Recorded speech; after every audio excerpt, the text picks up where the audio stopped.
de comunicação, ele veio de programas, enfim, de entretenimento. Então, o cara, ele tem um poder de comunicação bastante interessante, né? Eu estou dizendo que se as coisas que ele fala são verdadeiras ou não, mas ele sabe falar o que as pessoas querem escutar, é isso. E aí, quando ele começou a campanha, de forma inacreditável assim, ele começou a crescer, mas a Hillary Clinton estava muito à frente, e os sistemas de pesquisa, de uma forma geral, davam como certa a eleição da Hillary Clinton.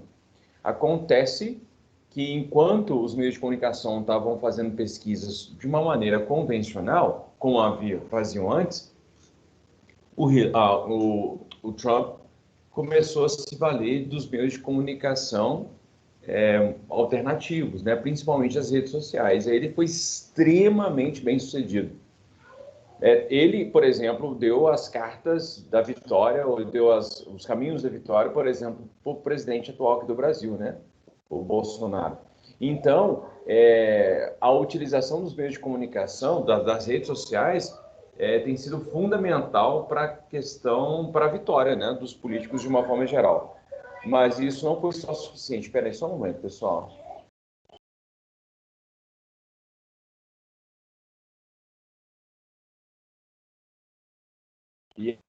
E aí, enfim, então, os presidentes que estão concorrendo nos pleitos atuais, eles notaram que é necessário utilizar esses meios de comunicação, porque as pessoas ficam o dia inteiro no celular. Então, eles se informam muito mais com as informações que chegam pelas essas redes alternativas, WhatsApp, Facebook, Instagram, Twitter e por aí vai, do que os meios, por exemplo, a televisão ou a rede aberta de televisão, né?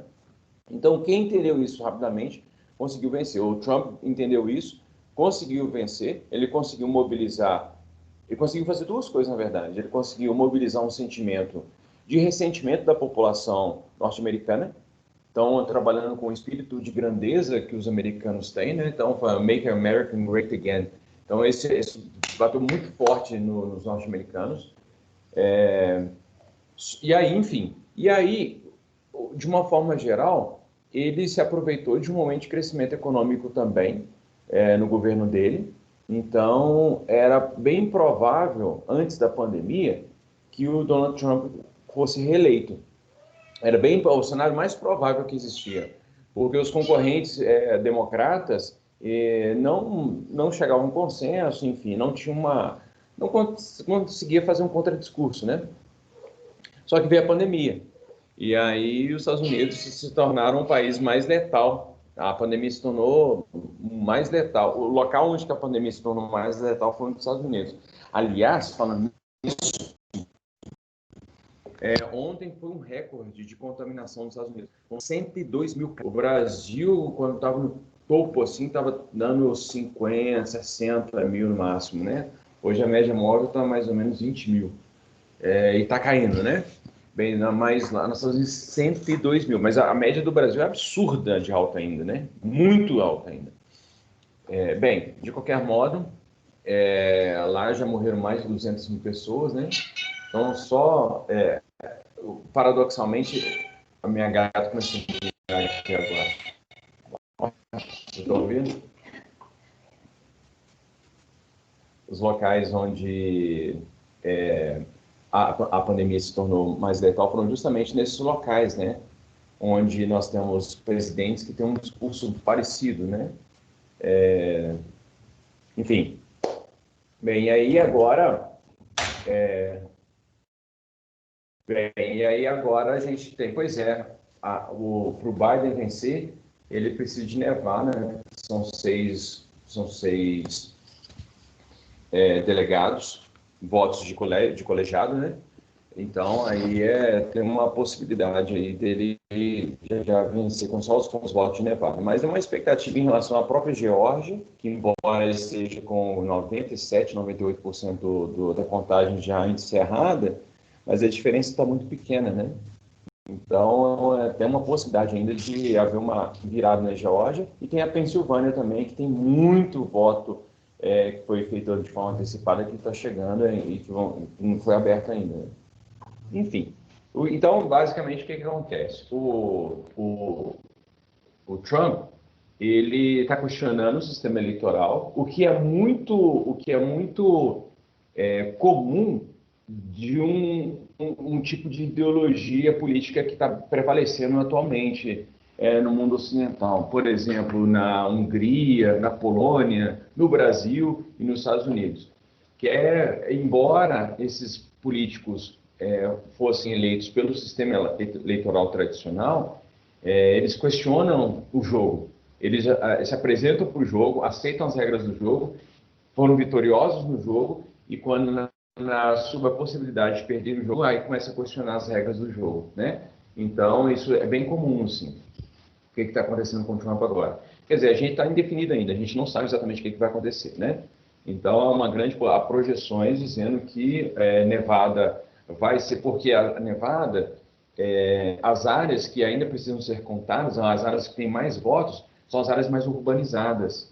Então, nas áreas urbanizadas, os democratas levam vantagem em relação aos republicanos. Diferentemente, pessoal, daqui do Brasil, o Brasil tem uma polarização, mas a polarização aqui ela tem várias facetas, na verdade, porque a gente tem múltiplos partidos políticos, né? Tem partidos à esquerda, partidos à direita. Então, aqui, de fato, há partidos de esquerda, efetivamente, há partidos de direita, efetivamente. Lá nos Estados Unidos, não. Republicanos e democratas são de direita. Eles são conservadores. Os Estados Unidos, de uma forma geral, é uma população conservadora. Então, a diferença entre os democratas e republicanos é que os democratas eles são, diria, centro-direita. E os republicanos são mais à direita ainda, né? Mais à direita do que os democratas. Mas eles são muito conservadores, eles sabem muito bem pelo que eles passaram, então eles têm um senso de preservação daquilo que eles construíram, né? Ao longo do processo de independência, e por aí vai. Vocês estão me ouvindo? Está dando aqui que eu estou com uma má qualidade na rede.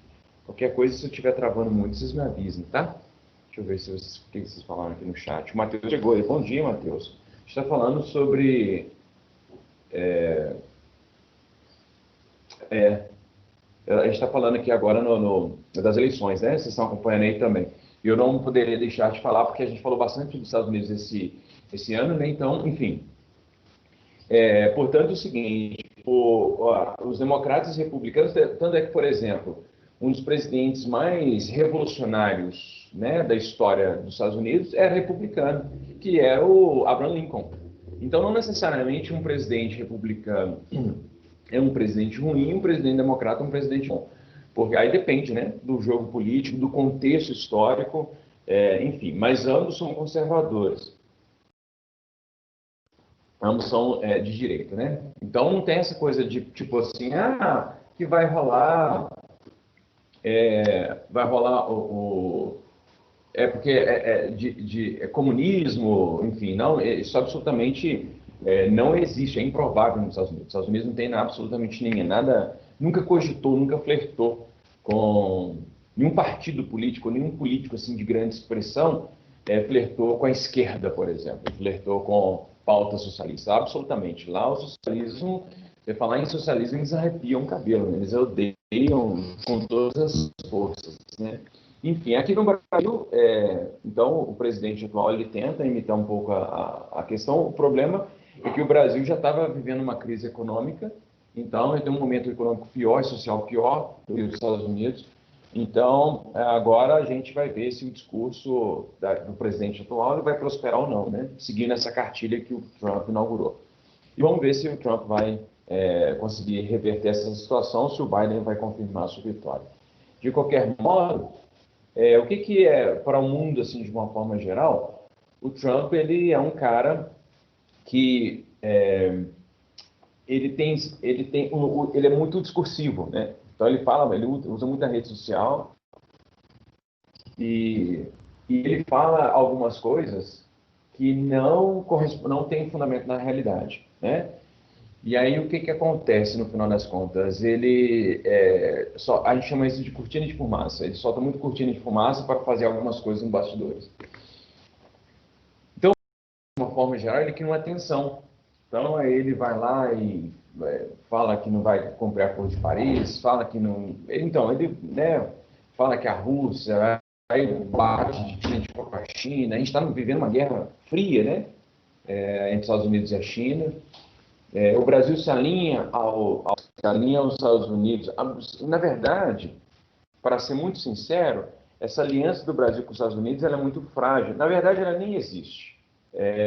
Por quê? Porque o Brasil, absolutamente, desde 2019, não teve nenhuma vantagem comercial, econômica, essa proximidade com o Trump, na verdade. É uma proximidade pessoal do nosso presidente com o presidente Trump.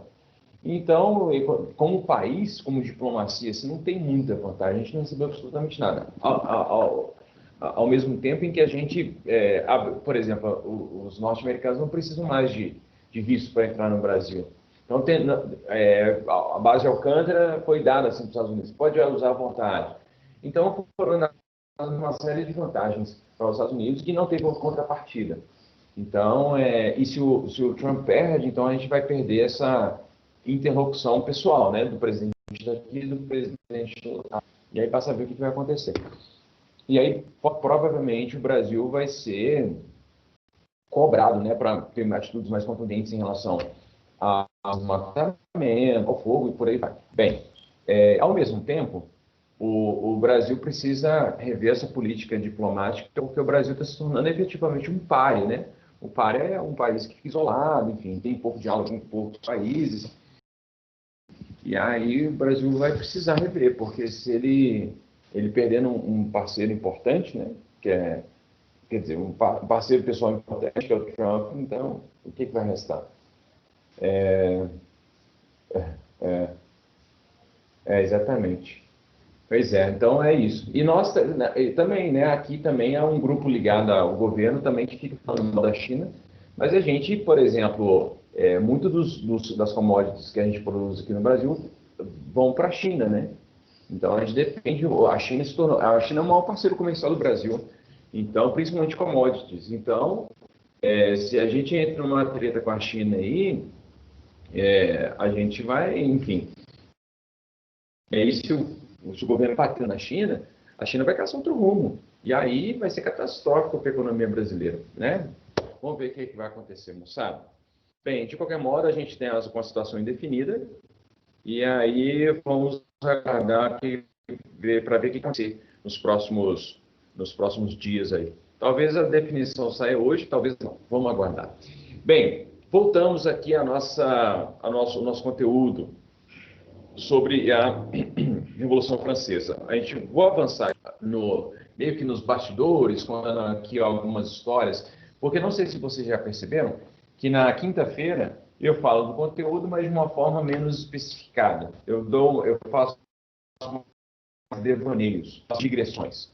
E aí, na sexta-feira, eu sou mais incisivo, mais conteudista, assim, para a galera pegar o fio da meada. E, de qualquer modo, como o tempo está avançando muito rápido, eu vou ter que dar um salto muito forte amanhã, vou ter que fazer mais rapidamente amanhã. E se eu não conseguir, vou ter que gravar o restante do conteúdo para a gente conseguir vencer essa etapa. E aí eu vou disponibilizar na terça-feira o restante do conteúdo. Para a gente vencer essa etapa, porque a gente precisa ainda abordar um conteúdo. Bem, vamos para frente então, deixa eu compartilhar minha tela.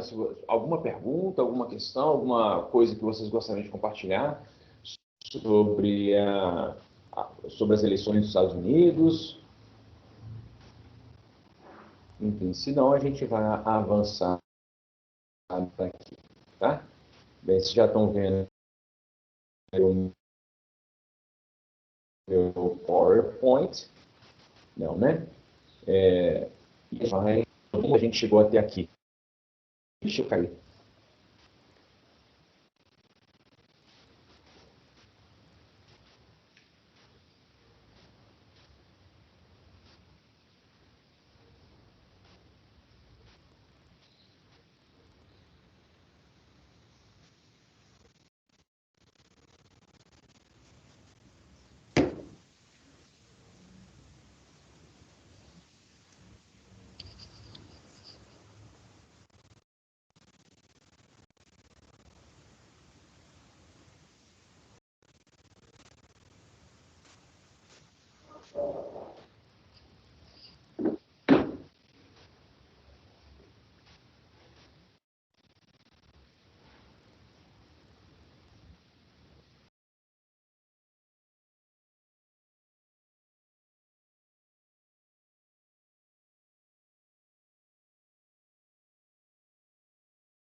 eu caí sinistramente, mas já voltei, tá? Voltei agora com outra conexão.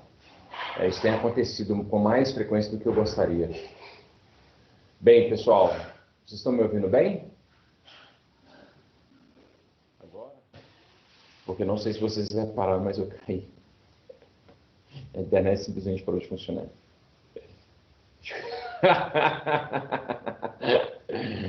Machuquei não. Machuquei não. Boa, tô gostando de você, hein, Pedro Paulo? Moçada, então vamos lá. A gente está falando aqui da moça, nós falamos dessas coisas aqui, dos grupos políticos, a gente falou do juramento do jogo da Pela, e aí a gente começou com a Revolução, né? Bem, só para recapitular, o ano que marca a Revolução Francesa é o ano de 1789, porque acontecem alguns eventos importantes e marcantes ali. O primeiro evento é a saída do terceiro estado da Assembleia dos Estados Gerais. Então, o terceiro estado, que era aqueles representantes do terceiro estado, não concordaram com o sistema de votação e aí saíram, se retiraram e foram lá para o salão de jogo da Pela. Então, esse foi o primeiro momento revolucionário. O segundo momento revolucionário foi a tomada da Bastilha. Tem um meme muito engraçado, tem uma figurinha legal, que aí eles colocam a Bastilha numa tomada, uma tomada elétrica, aí tomada da Bastilha, entendeu? Bem, eu podia ter colocado isso aqui, gente, oh meu Deus do céu. Enfim, e aí a Bastilha, então, é o segundo evento muito importante. Terceiro momento muito importante, quando as mulheres lideram uma marcha e saem de Paris, vão até Versalhes e buscam a família real. Assim, ó, passa aqui agora. Então, aí vem a família real para Paris. Então, esse foi o terceiro momento. O quarto momento é o grande medo. O grande medo é uma grande convulsão social que se instala na França. Em vários condados, vários distritos acontecem essas. Por quê? Porque a população estava numa situação extrema. E aí abriram a caixa de Pandora, então o povo começou a quebrar tudo. Então, aí se instalou então uma grande convulsão social e com isso se instalou uma grande violência. E aí, para tentar sanar um pouco a situação, o governo, a Assembleia Nacional Constituinte, porque primeiro o terceiro estado, ele sai da Assembleia dos Estados Gerais e se declara em Assembleia Nacional. Nós somos agora a Assembleia Nacional. E aí depois eles se declaram na Assembleia Nacional Constituinte, o rei aceita que aquela Assembleia fosse a Assembleia Nacional Constituinte, e aí a Assembleia Nacional Constituinte, em agosto de 1789, publica a Declaração Universal dos Direitos do Homem e do Cidadão, que é a celebração dos princípios iluministas. Então, essa declaração ela vai servir de base para muitas constituições, para muitos outros documentos que serão feitos depois. Embora a Declaração Universal dos Direitos do Homem e do Cidadão não seja o primeiro documento a celebrar os princípios iluministas. A própria Declaração de Independência dos Estados Unidos, que foi feita em 1776, é um documento anterior, né? Então, portanto, enfim. A Petição de Direitos da Inglaterra, da Grã-Bretanha, que foi feita também no século XVII, ela também celebra alguns princípios iluministas. Mas esse documento aqui é mais marcante, porque ele se pretende universal. Então, assim, é a Declaração Universal dos Direitos do Homem e do Cidadão. Então, é para todo mundo seguir esses princípios aqui, a luz da razão, que ilumina todas as constituições e leis de todo mundo. Bem, então a Declaração Universal dos Direitos do Homem e do Cidadão, ela é aprovada em agosto. Qual que é o propósito deles fazerem esse documento? Para tentar apaziguar um pouco o ânimo da população francesa, que estava lá em convulsão. Porque aí é uma forma de mesmo garantir para eles, olha, agora está escrito, a gente vai ter todos igualdade, nós teremos todos igualdade perante a lei, a vontade popular é soberana, liberdade de pensamento. Em 1790 eles vão fazer a Declaração Civil do Clero. Então eles vão tomar algumas medidas para tentar apaziguar a ânsia, o anseio da população por reformas, né? Bem, E aí acontece a Assembleia Nacional Constituinte, né, que ela vai durar de 1789 até 1791, quando é aprovada a Constituição.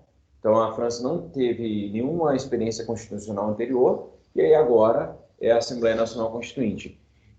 O rei fica ali, né, o rei fica ali ouvindo, né, se submetendo ao parlamento, se submetendo à Constituição que será promulgada, e aí, em 1791, acontece isso. Agora, em 1791, quando tem a aprovação da Constituição, antes de falar isso, tem uma coisa que eu acho que eu não falei na aula passada, que é essa figura, essa imagem que é muito interessante, que é uma imagem da época. Ele mostra, inclusive, freiras e padres tendo aqui eles se pegando. Porque, como tem a Constituição Civil, basicamente o clero ele deixa de ser submetido às ordens do Vaticano e passa a ser submetido ao governo revolucionário. E aí o governo revolucionário falou assim, olha, agora vocês podem fazer o que vocês quiserem, inclusive vocês podem ter relação, vocês podem se casar. E muitos padres, então, abandonaram a batina e começaram a ter uma relação amorosa, enfim, né? Então eles fizeram uma reforma eclesiástica na Igreja Nacional Francesa. Muitos padres, então, aderiram nessa nova ideia, mas muitos não, muitos continuaram fiéis à Igreja Romana. Tanto é que isso vai dar um problema muito sério daqui a pouco. Bem, mas o que acontece nesse momento da Assembleia Nacional Constituinte, nesses 2 primeiros anos, é que a primeira atitude, fundamental atitude, é a abolição dos privilégios feudais. Esse tal de privilégios feudais é uma história que vem desde o período medieval, desde a época lá do Império Carolíngio, quando se faz acordo de vassalagem e suzerania, dando privilégios para a nobreza. Então, desde o século IX, na verdade, até antes, desde o século VIII, existe esse tal de privilégio feudal, privilégio nobiliárquico, né? Que também era estendido para o clero. Os caras não pagavam impostos e os caras recebiam os benefícios dos impostos. Então, isso era importante. Bem, então os caras... isso acaba, então o clero agora ele vai perder muitos bens, terras, bens, joias, enfim. Inclusive, no livro Os Miseráveis, bem no início lá, tem um Monsenhor Bem-vindo que se encontra com o personagem principal, que é o Jean Valjean. O Jean Valjean, foi um preso nas galés. As galés ele fazia trabalho forçado. Então ele ficou muito tempo, ele ficou 20 anos submetido aos trabalhos forçados. E assim, quando a pessoa sai, ele sai com uma inscrição, ele sai com um documento. Quando a pessoa sai dos trabalhos forçados, sai com um documento dizendo que ele foi prisioneiro. Porque a sociedade tinha um olhar diferenciado para esse cara, um olhar, obviamente, discriminatório. Bem, então o Jean Valjean, ele ficou preso por 20 anos por ter roubado pão. Por ter roubado pão. E aí, por mais absurdo que seja essa ideia, isso era comum acontecer lá no século XIX, porque as pessoas estavam passando fome. Então, o cara não aguentando, ele era adolescente, e aí ele foi lá e roubou pão. E aí, por isso, ele foi condenado a 20 anos, talvez, acho que mais, mas ele foi condenado a um tempo grande na prisão e ele ficou lá. Então, quando ele sai, e quando ele chega nos locais, as pessoas não aceitam. Simplesmente não aceitam ele, e aí o único que aceita é o Monsenhor Bem-vindo. E por que eu estou falando dessa história? É porque o Monsenhor Bem-vindo, ele era membro a família dele era de nobres, e quando aconteceu a Revolução, eles perderam tudo, eles tiveram, inclusive, que fugir. Acabou que ele entrou no seminário, ele se tornou padre, depois Monsenhor, e aí depois ele volta para a França, e quando ele volta, ele já volta no momento pós-revolucionário, depois da queda do Napoleão Bonaparte, e aí com isso ele tem, enfim, aí ele recebe então o título de Monsenhor, e com o título de Monsenhor ele se torna uma espécie de prefeito da cidade de Digne, ou Digne, eu não sei pronunciar essa cidade em francês. Bem, mas isso para dizer o seguinte, que muitos membros do clero eram membros de famílias tradicionais da França, da nobreza. E com o confisco dos bens, esses caras eles perderam tudo, muitos morreram, muitos fugiram, né? Então, por isso que, por exemplo, na região da Vendéia, que é uma região ao norte, noroeste da França, alguns padres, juntamente com alguns nobres, estimularam os camponeses para fazerem uma revolta. Eles fizeram uma grande revolta lá no ano de 1793 e eles foram duramente reprimidos. Segundo estatísticas, segundo, na verdade, projeções, estima-se que cerca de 200 mil pessoas tenham morrido, né, na revolta da Vendéia. Bem, e aí depois eu vou falar dessas outras coisas que estão aqui, para não dar muito spoiler. Esse aqui são os sans-culottes, com um belíssimo barrete frígio. Eu adoro essa imagem aqui, com barrete frígio. O barrete frígio, engraçado, né? Se a gente pensar uma coisa, tem um personagem do folclore brasileiro que anda com barrete frígio. Eu dou uma bala para quem adivinhar quem é o personagem ou a personagem, a persona, né? O personagem, a persona, que tem um barrete frígio vermelho, que anda com um barrete que tem na sua composição. Edmar, é o Saci? É o Saci. É o Saci.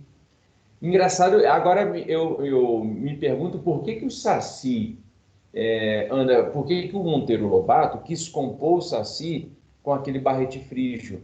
É claro que o barrete, ele parece, ele não tem todas as características do barrete francês, né, no barrete dos revolucionários, mas está lá, inclusive, é vermelho também, né? É vermelho. Agora, o barrete frígio lá na França, não necessariamente eles andavam com a mesma cor, só vermelho, eles andavam com diversas cores. Mas a questão é que, no final das contas, era uma forma de distinção da roupa dos revolucionários da nobreza tradicional. O que é legal, na verdade, é que a revolução ela passava, inclusive, pela estética. Então, os caras eles faziam questão de se vestir de uma forma diferente da nobreza e do clero, do antigo regime. Então, eles estão propondo, inclusive, uma nova forma de se vestir, de se portar diante do mundo. Bem, depois que o rei tentou fugir, na verdade, tem ali um período de a chamada Assembleia Constituinte. O rei, eles chamam o rei, quando ele tenta fugir, fala assim, agora você vai ficar quietinho aqui, porque você é traíra, você é moleque, você é chafado. E aí fala para o rei, você vai ter que ficar quietinho aqui agora, porque você vai ter que escutar a gente. Então, depois da aprovação da Constituição, começa um período chamado de Assembleia Legislativa, que é uma monarquia parlamentarista, né, uma monarquia constitucional. E aí, o que acontece durante esse período da monarquia constitucional? O rei não faz mais nada, o rei não apita nada, mas descobre-se que o rei, na verdade, ele está organizando pelos seus grupos de WhatsApp uma resistência contra a revolução. Então, ele está dando dicas por onde atacar. Então, por quê? Porque muitos nobres, membros também da família real, fugiram, foram para o exterior, se juntaram a outras monarquias absolutistas, fizeram a coalizão e começaram a atacar a França. Começaram a atacar o exército revolucionário. E aí entra em cena os sans-culottes. Que os sans-culottes eram um grupo mais radical, é uma galera mais ligada ao povo mais pobre. E aí eles formaram em Paris a chamada Comuna Revolucionária e conseguiram fazer frente ao exército austríaco. Então veio a primeira coalizão, então os caras entraram e aí os caras fizeram um contra-ataque contra os austríacos e venceram. Então, na verdade, no final das contas, o povão vai ser sempre muito útil contra essas investidas das coalizões. Nesse momento aí, nesse primeiro momento do revolucionário, né, até 1795, o povo vai pegar em armas, porque o povo, na verdade, estava vendo que ele estava lutando com uma coisa que ele acreditava. E essa é uma diferença, viu, gente? Hoje, é claro que nós temos as armas cada vez mais sofisticadas, E aí quem tem maior poder bélico, maior poder tecnológico bélico, leva vantagem. Mas antigamente você tinha mais ou menos uma paridade em termos de pessoas de treinamento, então o que diferenciava era a motivação do seu exército. Então você colocar uma causa para que a pessoa lutasse poderia ser um diferencial para aquele exército ter uma vitória. Porque o outro lado estava lutando por dinheiro, estava lutando por prestígio, seja lá o que for. Bem, de qualquer modo, então, o exército formado pelas camadas populares se empenhava em muito para vencer os exércitos das coalizões. E isso vai se dar ao longo, a primeira coalizão ela se dá em 1792, e ela vai se seguir até o final do período napoleônico. Então, os exércitos estrangeiros vão sempre se organizar para tentar destruir a Revolução Francesa. Bem, ali, 1792, quando tem, né, foi em abril de 1792, que teve a entrada do exército austríaco, descobriram, na verdade, que o rei estava ajudando essas tropas estrangeiras.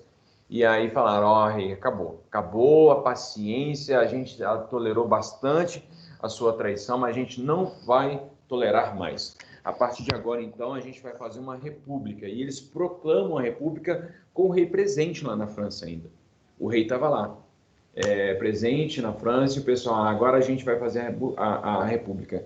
E aí começa o período republicano, ou a primeira república francesa, é chamada de convenção.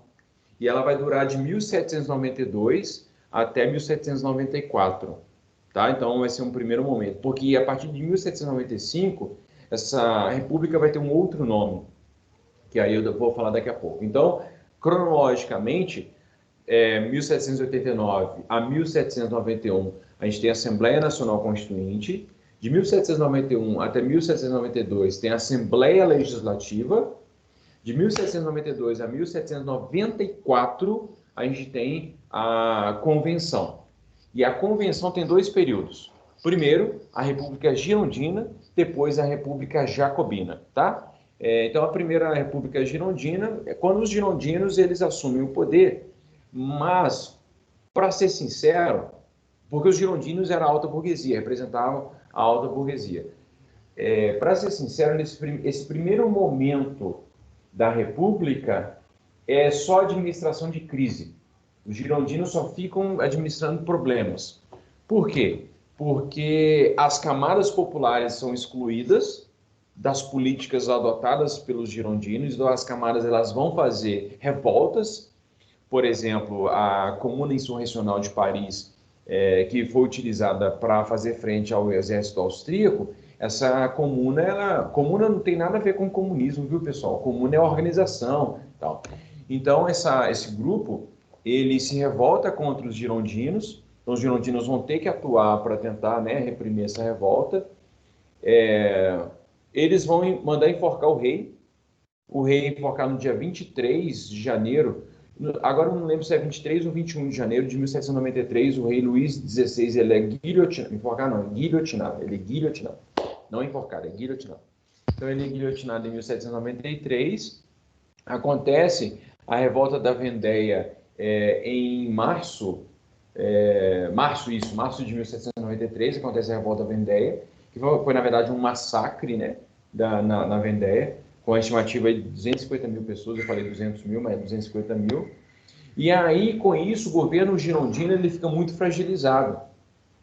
Por quê? Porque havia uma oposição forte da Comuna Insurrecional de Paris, e Paris, a cidade principal, né, a capital. Paris estava revoltada, o rei ele é guilhotinado e acontece a revolta da Vendéia. Então, o poder dos girondinos, os girondinos só estão, né, resolvendo crise, eles acabam, no final das contas, sendo depostos. Por quê? Porque os jacobinos se aproveitam do momento de fragilidade girondina e os jacobinos assumem o poder. E aí vem o segundo momento da convenção, que é a República Jacobina, ou o segundo momento da República, né, que é a República Jacobina, que vai durar basicamente um ano aí, enfim. E aí o grande líder é o Robespierre, Maximilien Robespierre, e ele acaba adotando uma prerrogativa de perseguição muito forte contra os possíveis opositores da Revolução. Então, aquilo que foi conhecido como terror. Pessoal, não confundam grande medo com terror.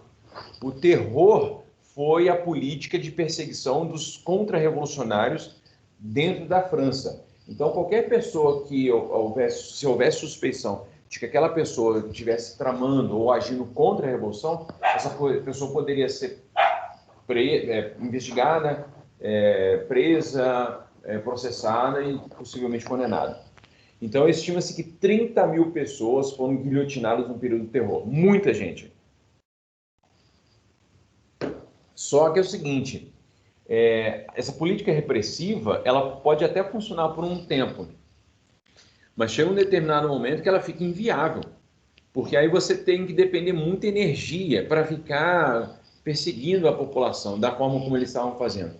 E aí até o próprio governo deles começa a ficar fragilizado, o próprio governo jacobino.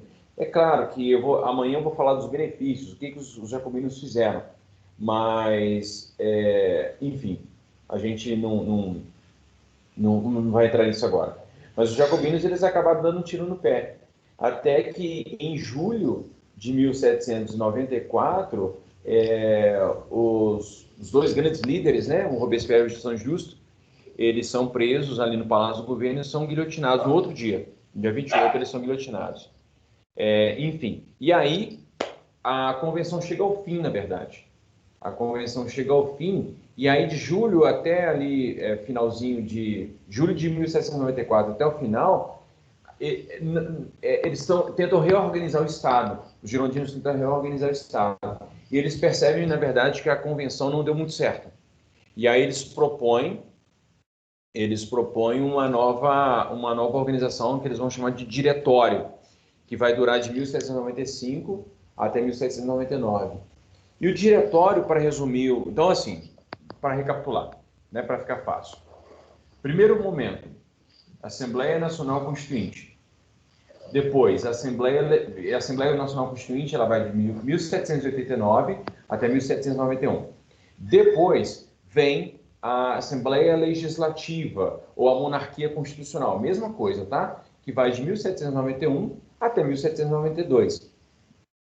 1792 é proclamada a República na França, ou a Primeira República, e ela vai de 1792 até 1794.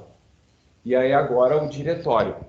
E lembrando que a República, o período republicano é chamado de convenção. Tem um primeiro período que é a convenção dos girondinos, e o segundo momento que é a convenção dos jacobinos. E aí depois vem o diretório, que vai durar aí mais de 4 anos. Bem, no governo diretório, ele foi chamado assim porque era formado por diretores. 5 diretores, que eram eleitos pela população que podia votar. Então, eles que comandavam. Agora, neste momento, durante o diretório, eles vão ter que eles enfrentam muitas dificuldades. O diretório vai enfrentar várias revoltas que vão acontecer internamente e vão enfrentar as coalizões que estão sendo constantemente formadas e atacando a França, né? Então, são convenções que vêm principalmente da Prússia, a Áustria, né? A Alemanha, quer dizer, a Alemanha depois, né? Mas a Prússia, os Estados Germânicos, né? A Confederação Germânica, a Rússia, a Áustria, a Grã-Bretanha, então vão atacar a França para tentar acabar com a Revolução. Bem, acontece essa revolta aqui que eu vou falar dela amanhã, né? Do Garakubabu. Eu não quero. Eu pensei que eu tinha tirado essa música, gente.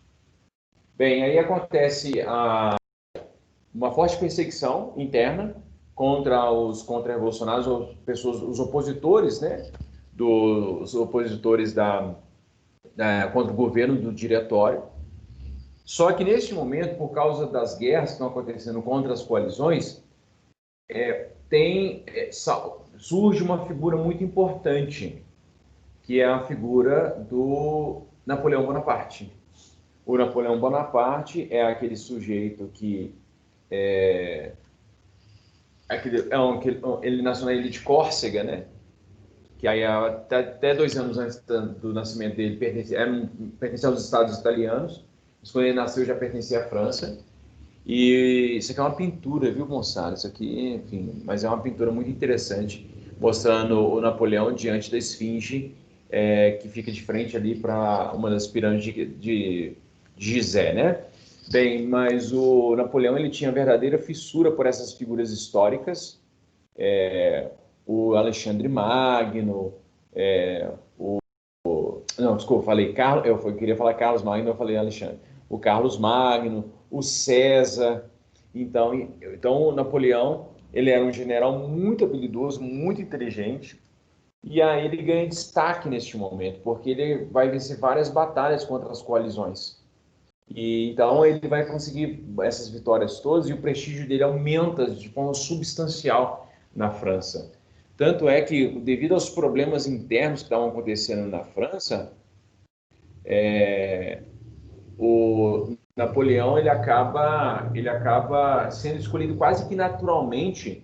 Ele foi, na verdade, escolhido não, ele foi convidado de forma quase naturalmente para assumir o poder, para participar do poder, na verdade, né? Bem, e aí ele acaba então sendo convidado naquilo que foi chamado como o golpe do 18 Brumário, quando ele é convidado para resolver o problema, e aí ele é chamado para compor um grupo de 3 pessoas, e esse grupo de 3 pessoas que governaria a França. Então, portanto, derruba-se o diretório, e aí o diretório chega ao fim com esse convite de Napoleão, e Napoleão então se impõe como figura, juntamente com outros 2 cônsules, e aí eles inauguraram um novo período na história da França que a gente vai chamar de consulado. Que esse consulado ele vai durar de 1799 até 1804. E dentro do consulado há 3 períodos, pelo menos. Primeiro, o Napoleão ele sobe ao poder como cônsul provisório. Depois ele vai se tornar primeiro cônsul e depois cônsul vitalício. E aí, em 1804, já como cônsul vitalício, ele acaba aprovando uma nova Constituição também. E aí essa Constituição vai fazer com que, nessa Constituição, há uma previsão de eleição de um imperador. Então, na verdade, essa Constituição prevê que a França vai se tornar um império. Só que essa Constituição ela foi promulgada em maio de 1804. E o Napoleão ele vai ser coroado naturalmente, né? Como ele está se impondo. Ele falou assim, estou fazendo nada, estou por aqui mesmo, já que a gente virou uma Constituição, por que não eu ser o imperador? Então, aí ele vai ser coroado em 2 de dezembro de 1804. E aí a coroação dele é muito constrangedora, porque ele chama o Papa, né? Ele mandou lá, falou assim, ô Papa, chega aí, é a minha coroação. E aí o Papa vem, todas as autoridades eclesiásticas da França estão ali também, e aí o Papa fica ali de boa, ele pega a coroa, se autocoroa, e ele também vai coroar a sua esposa, a Maria Josefina, né? Bem, aí Napoleão faz um monte de coisa importante para a França, e aí vai começar a enfrentar as tretas sinistras que se impõem juntamente contra os outros países. Só que Napoleão é um cara extremamente inteligente, mas só que ele era muito ambicioso, né? Acabou então que ele começa, por causa das guerras, ele se impõe, então ele tem várias vitórias, e aí ele quer aumentar, ele quer ser um novo César, na verdade, um novo Carlos Magno.